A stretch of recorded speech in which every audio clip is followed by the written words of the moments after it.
Good evening, everybody. How's everybody doing? All right. Get my studio together. Back that off a little bit. All right. Cut. Well, it's nighttime. I don't have this light coming from the window. So, hey, everybody. Thanks for your support. The lighting's bad, but what are you going to do here? What are you going to do? Under an irrigation lamp. All right. All right. I'm all done. Anybody got anything to say? No Sammy the Bull Gravano talk. Cheap thing to put in the thumbnail, but Sammy the Bull and all that.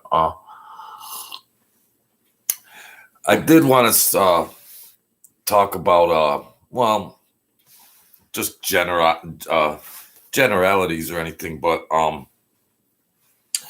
you got to check out the Gallo brothers that were running around. Crazy Joe Gallo, Larry Gallo, and Albert Gallo. You talk about characters in the mob. My godfather was close to one or two or three of them. And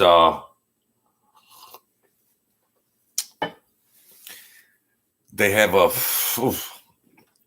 crazy past. I don't know if they're still living or not, but I think they even ended up in well, there was Greenhaven. One of them ended up, I think it was correctional, but they ended up in one of them. I think Joe ended up in Attica prison in the 60s. And Mr. Spataro, good evening. And those Gallos were I knew some Gallos, but they weren't involved in any organized. I knew a Tony and been many moons, but the Gallo brothers and Ruthless, and you'd like to check out Roy DeMeo. And Colombo family people. They had there was wars like 1961, 1962, and then there was another war, I believe in 70, 71, 72, something like that. I was still shitting yellow, but I believe those were the dates. And the Profacis, Gambino, Colombo, they had different names, but it was the same. But sometimes a member would join another family for whatever reasons, mostly like money, or if, there's a lot of internal problems, and then somebody would say, these two people shouldn't be close together, send Jim over there and whatever, and then maybe we'll take Tom or nobody. But a lot of times that happened. They would be a mole. They'd be a mole just to infiltrate. And the Gallos weren't really loyal to anybody. They were, the Bananas were. The Gallos, well, they said, well, my godfather told me that Joe was a schizophrenic. And he was really, really out there, but I think he really suffered from whatever trauma. Maybe he was traumatized when he was younger and everything, which is quite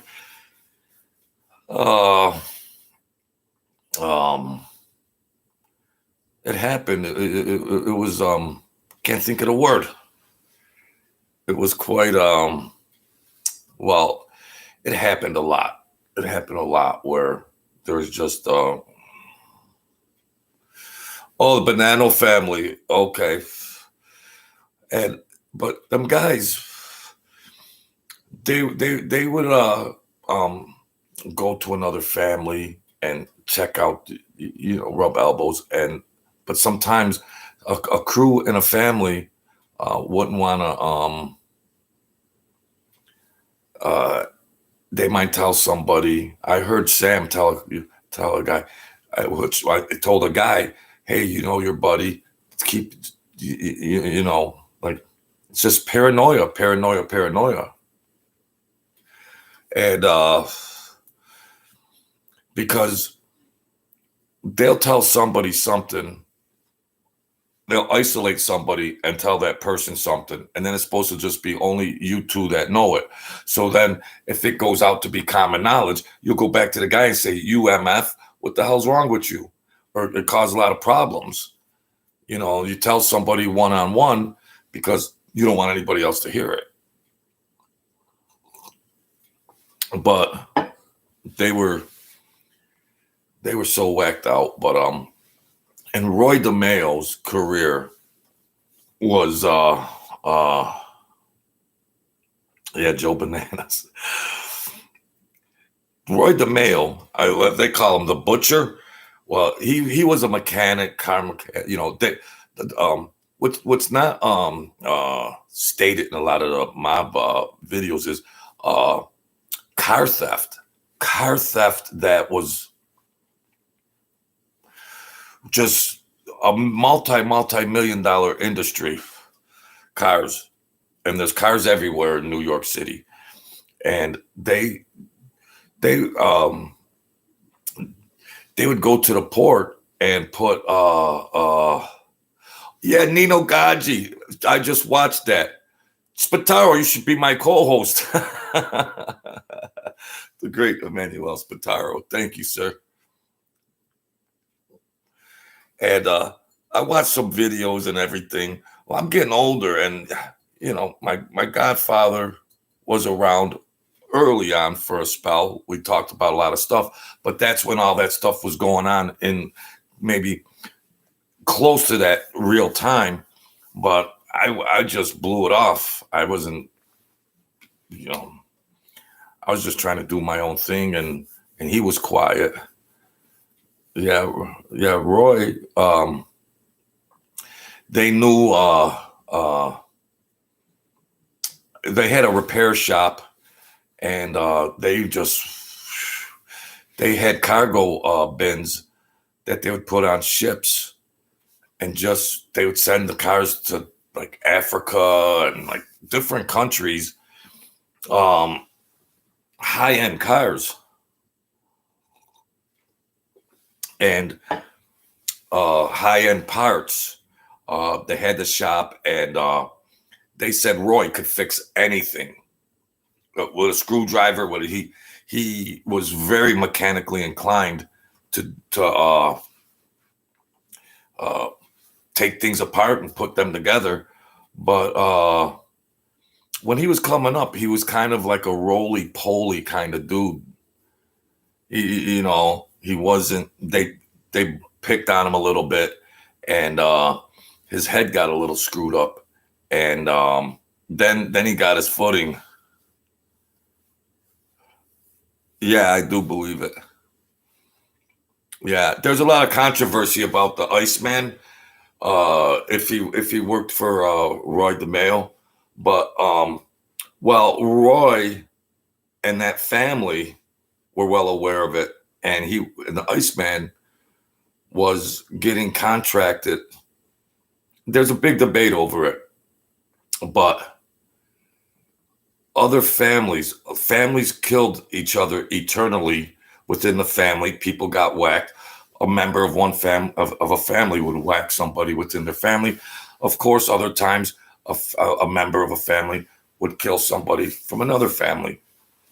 And then if there were certain situations, they would contract out somebody else. Yeah, he was with the Gambinos, and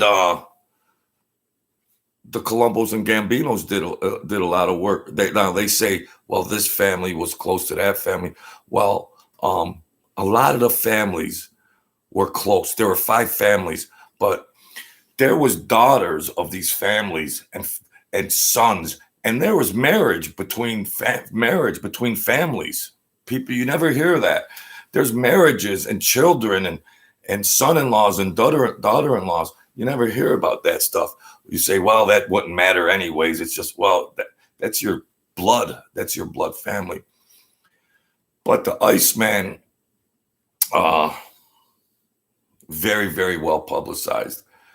And if he would be on record, just on paper, say like for like the Gambinos, just to make the Gambinos happy like that, because you want him to be loyal to you.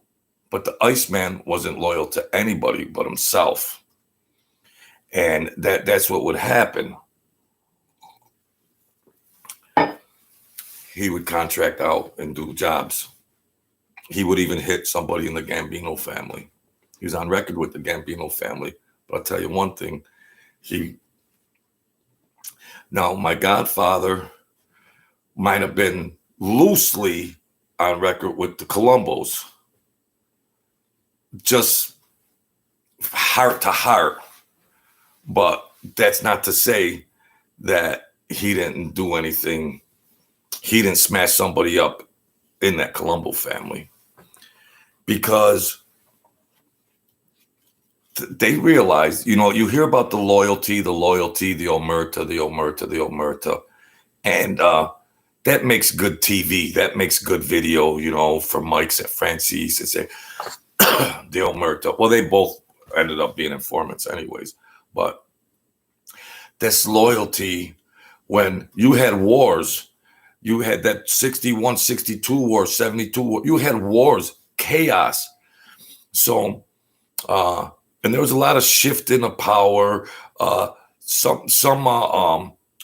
They'd get a crew together. They would make men. They were making men in that they weren't capable. They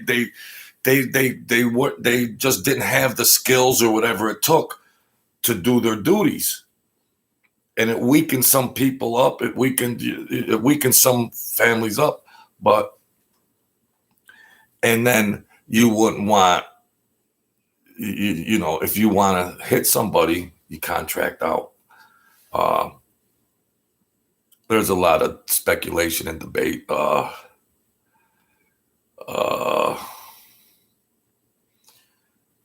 He claims that he did a piece of work for them regarding the corrupt detective in Jersey. Yeah, they had the corrupt. They had the jerk. They had and when you're talking Jersey and Philadelphia and Scarfo and all them, they're all freaking corrupt. They're all corrupt. But getting back to the loyalty and then you have loyalty, and then you're scared. There's informants and everything else. Gallo testified in front of the Senate committee, and he was getting briefed to go in front of Congress, and he went to the office room where there was a secretary. He tried to pick her up. He was a good-looking guy. Legend has it, she said, "Get out of here, you greaseball." Legend has it. But when that was going on, it didn't matter there were loyal people and everything, but it's not communicated, or I don't believe it's perceived amongst the viewers that watch all these types of shows, that that money, just like with the drugs. Oh, Mike Francis, no drugs. Now, please, he was more involved. Well, not like maybe personally, but it was, you couldn't miss it. All the families dealt the drugs, some more so than others. The Genovese or the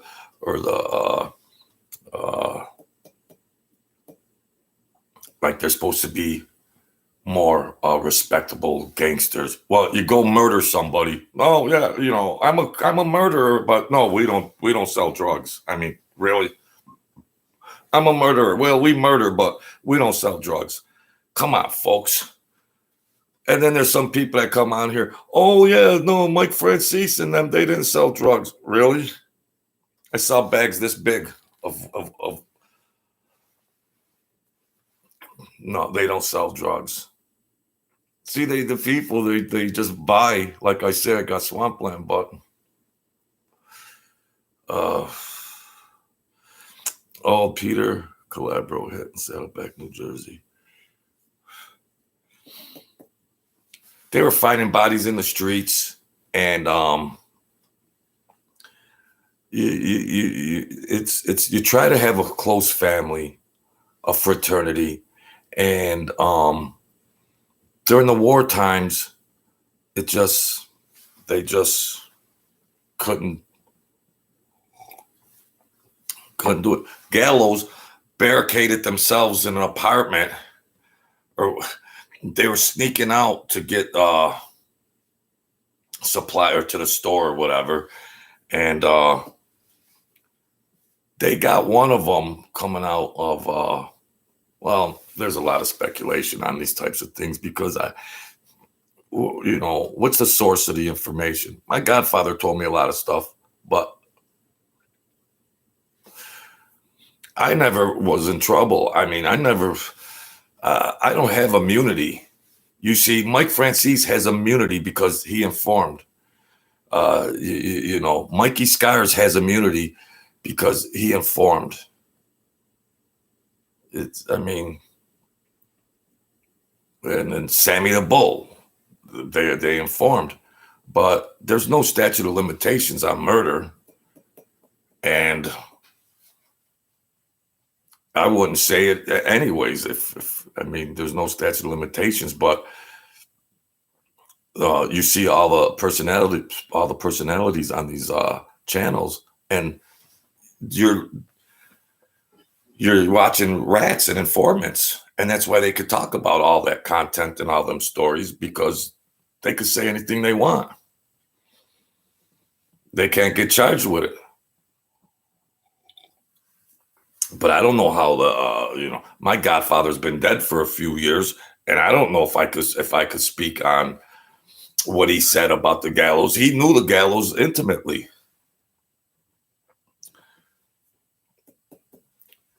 And you had them neighborhoods, and it was everything was close knit. People knew who everybody was. But then after the 70s, then it came up, then the Gotti's era came up, and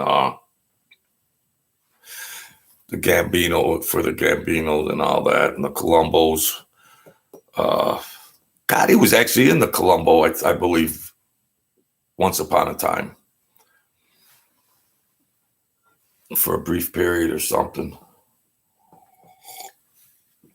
And my mind gets shot I can't remember where I parked my car at Walmart. Sometimes it's hard to go back. I don't know how these people just have total recall on all that shit. Sammy the Bull can't tie his shoes, and he's going, back in 1967 and all that shit.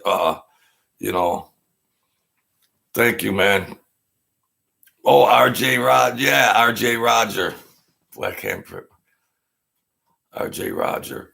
Yeah, RJ Roger, he's really good. He does the interviews. He's knowledgeable. He's insightful. He tells the questions that you want to hear. And, but Mikey Scars, he's too apologetic.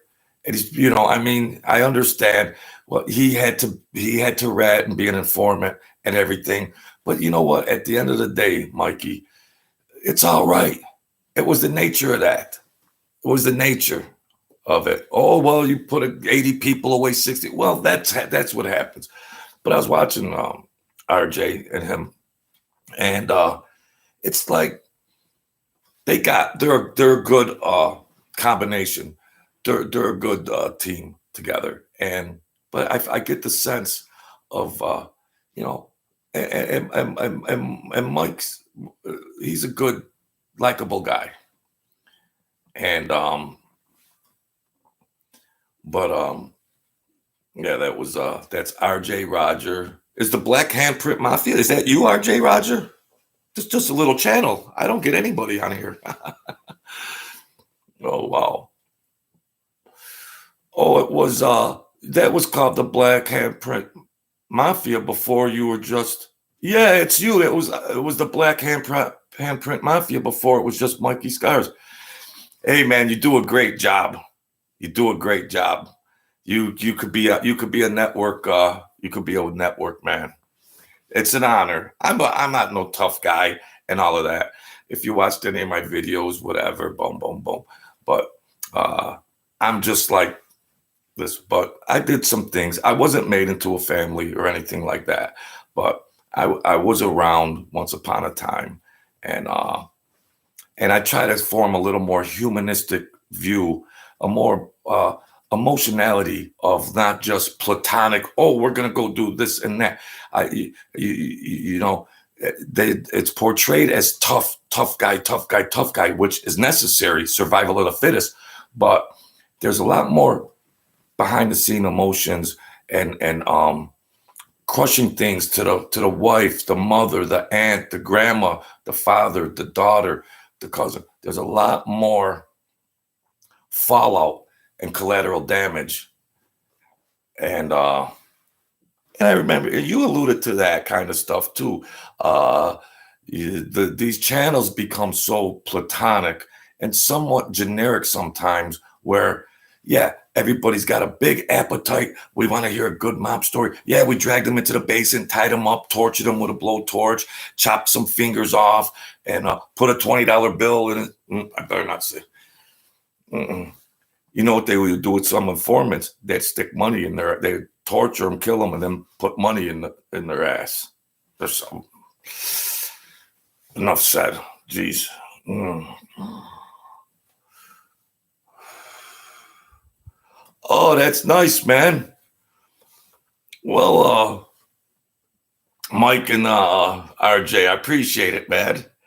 That's the first time I ever got an acknowledgement from anybody, because them two are good.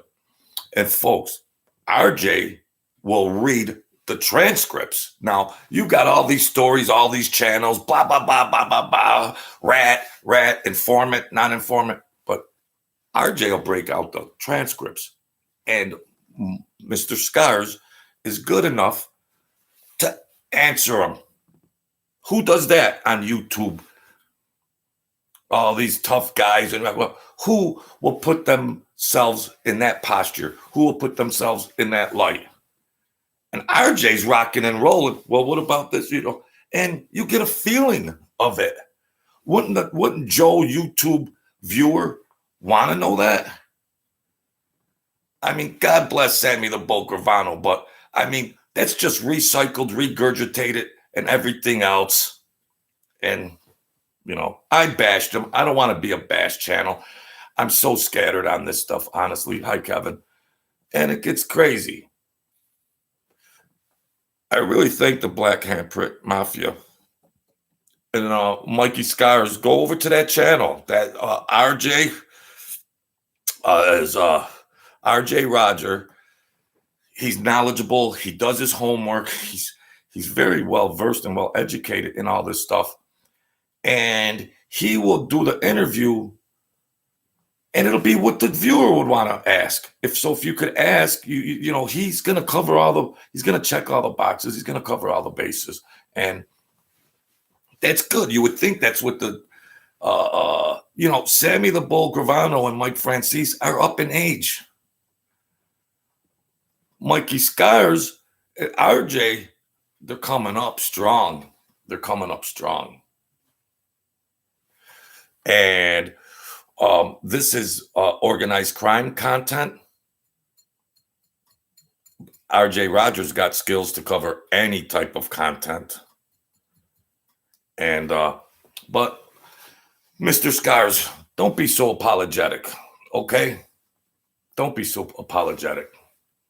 it's the right thing to do and everything like that. But I'm just saying, it's nice to feel, you know, it's survival. And, that omerta, watch Frankie DiMatteo, uh, Mr. Spataro watches you, RJ. Uh, who the heck was on there? Frankie DiMatteo, Frank DiMatteo, with Larry Mazza.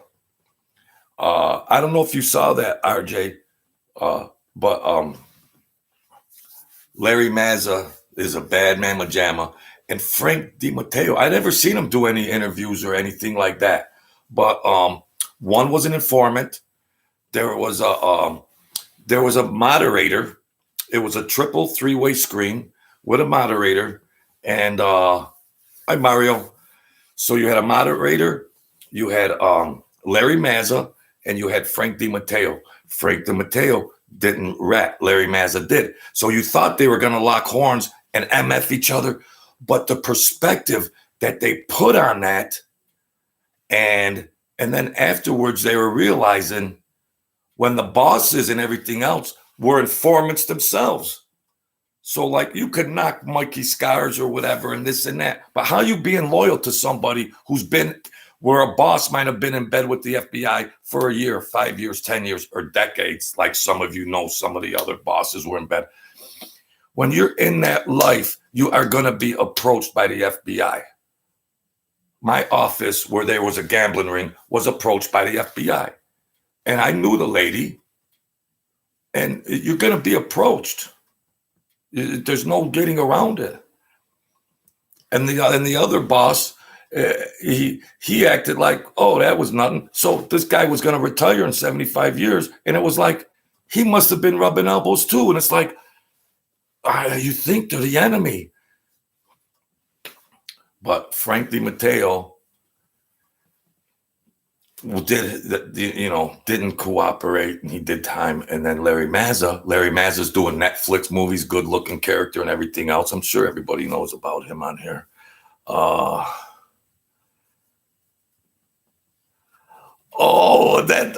right. That Frank DiMatteo. Oh yeah, he brought that up in that interview. Thanks, Kevin.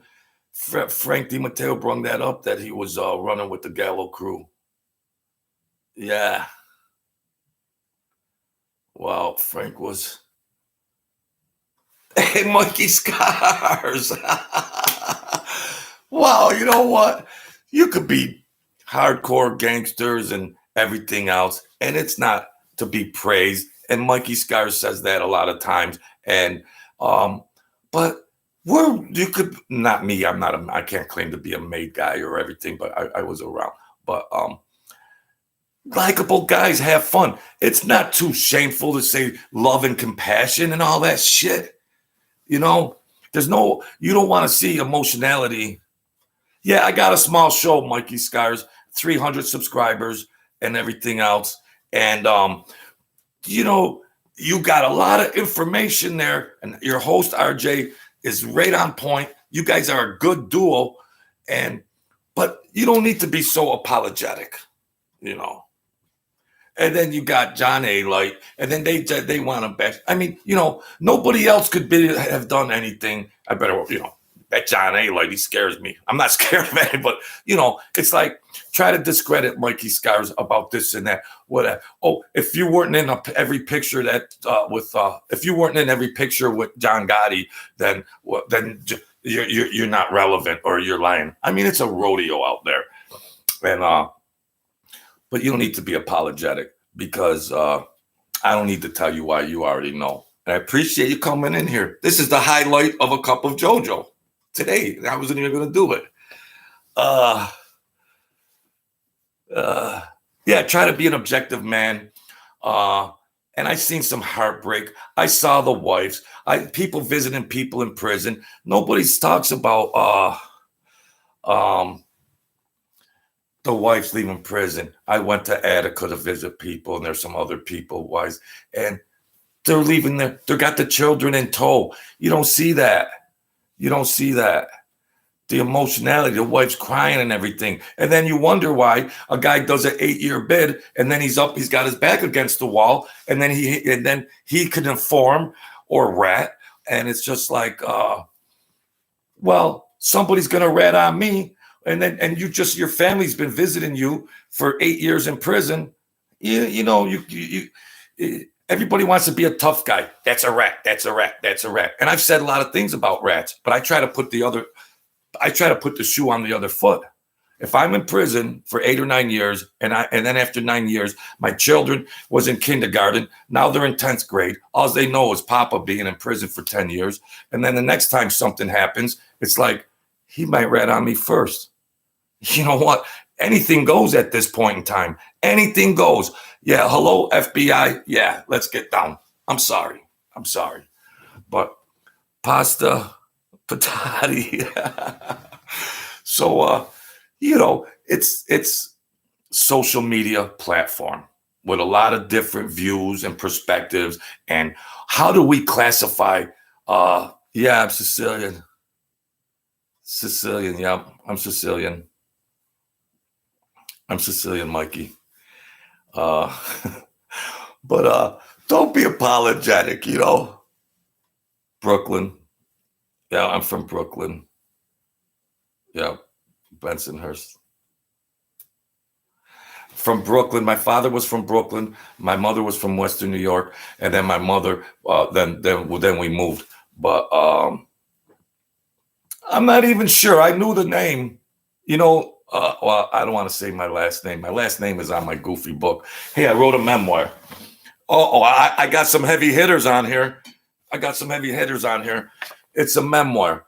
A cup of Joe, or not a cup of JoJo. Don't screw up your marketing. Don't screw up your freaking spiel. But it's They Dead Missed.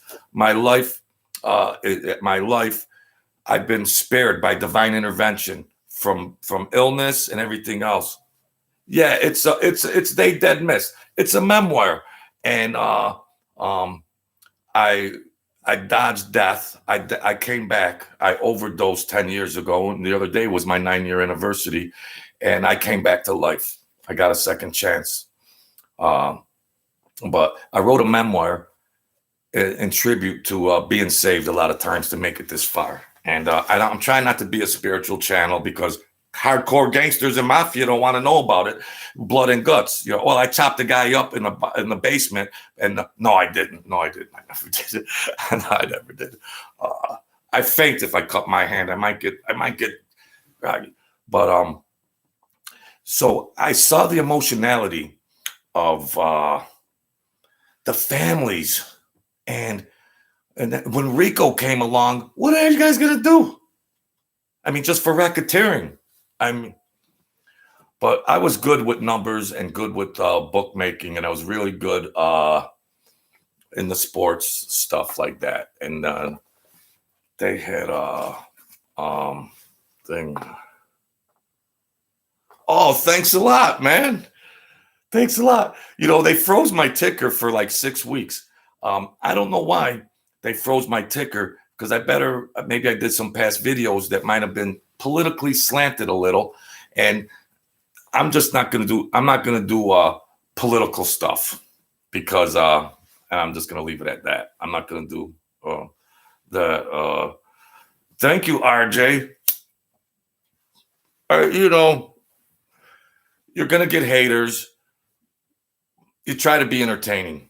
Some channels will do entertainment, and it's not whether there's the truth or the lie. Some people just want entertainment and don't care whether it's a truth or a lie.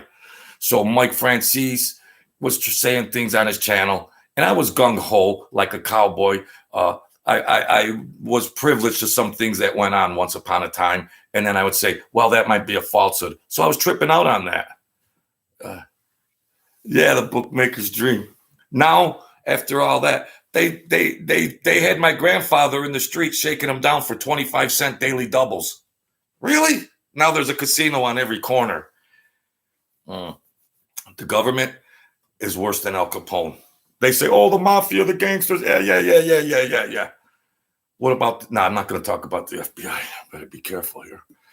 But Yeah, they had a gambling ring, Niagara Falls, Western New York, Toronto, Cleveland, New York, and was a lot of money, a lot of money. But I was a nobody. I was a runner, but sometimes I'd tweak the lines here or there, and then later on, I took the action on a smaller scale, just with a few guys that were, some guys would make, 9 flat bets and you couldn't win. Yeah.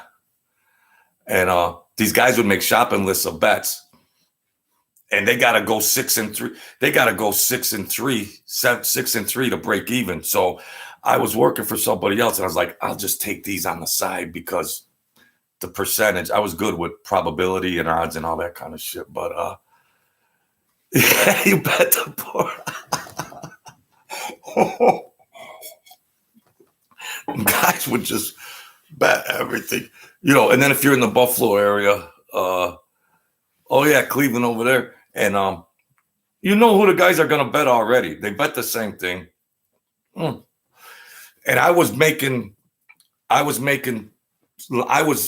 I'd get the Vegas line and then I would tweak, I'd make my own line.